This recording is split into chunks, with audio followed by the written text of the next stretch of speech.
Alright, so here's my setup, supporting the engine up high, and then we're gonna start working to take out this engine mount on the right side. So the socket you need to remove those bolts and that one nut, what I use is a 15mm socket. They're all the same. As you can see, I just cracked them loose, and after that you just zip them off with the impact.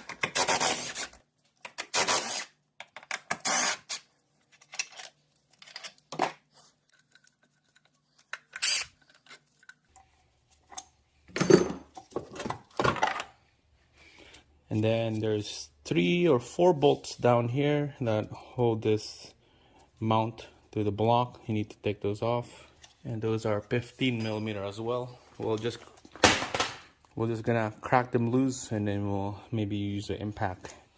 All right, guys, so we're gonna have to use a good old ratchet to get this one out. You can't put a impact tool in there. See that oil going in there? That's from this valve cover oil. All right, there we go, guys. It's out. Before we take out this belt, there's a tensioner right there. We'll take out this tension the belt off. I'll show you how I'm gonna do that. What you need is a strong arm flexible head with a 16 socket. Look like a star right there.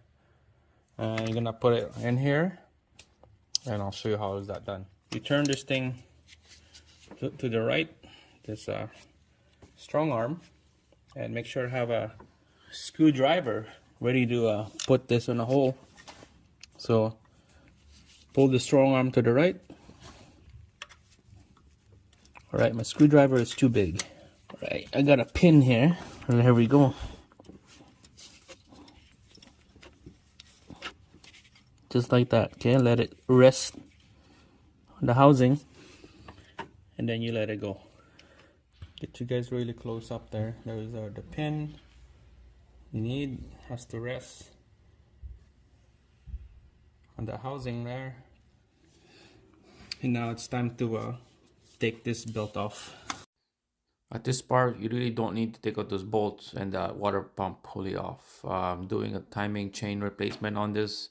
That's why I'm taking that pulley off. At this part, you can just slide the belt over on all those pulleys. Inspect everything. Make sure that nothing that making a noise.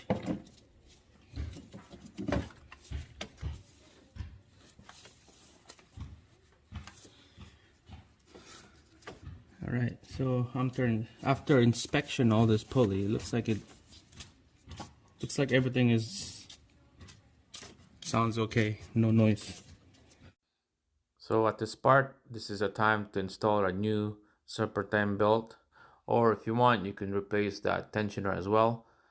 You install them in the reverse order, and that's it, guys. Thanks for watching, and make sure to subscribe. I'll see you again on the next video.